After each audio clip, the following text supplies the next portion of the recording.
दर्शक बंधु वर्षा आरंभ राज्य सारा माड़गला आखिधरा रोग विभिन्न जिलूर आसूँ शह शह आखिधरा मामला।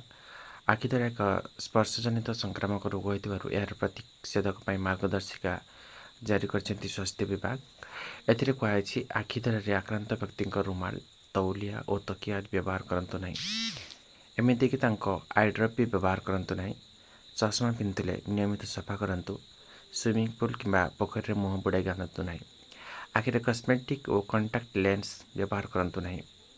आखि धरले परिष्कार कपड़ा को उषुम पानी पकाई आखि पोछंतु। डाक्तर का बिना परामर्श कौन आखि औषध पकातु नहीं।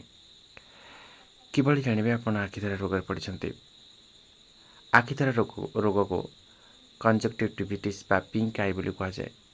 यही रोग हेल्ले आखि लाल पड़ा सह खुंची हुए। आखिरु पानी बहिबा सह लेंजरा बाहर। कंजक्टिविटिस एक भूताणुजनित व जीवाणुजनित रोग। भूताणुजनित आखिधरा आखि लाल पड़ा सह लुह बाहरी थाए किंतु जीवाणुजनित आखिधरा आखिर प्रचुर परिमाण लेंजरा बाहरी थाए। आखि लाखि जाए। क्यों मैंने संक्रमित होबार अधिक आशंका रही। सचेतनता अभाव छोट पिला और स्कूल छात्र छात्री यह अधिक संक्रमण होबार आशंका रही। कौन रही भूल धारणा। चक्षु रोग विशेषज्ञ कहते रोगीर आखि को देखा द्वारा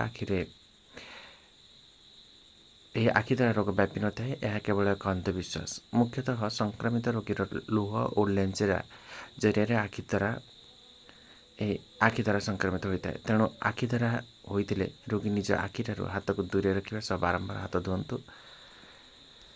एथिला केतोटी सतर्कता सूचना आखिधरा संपर्कित।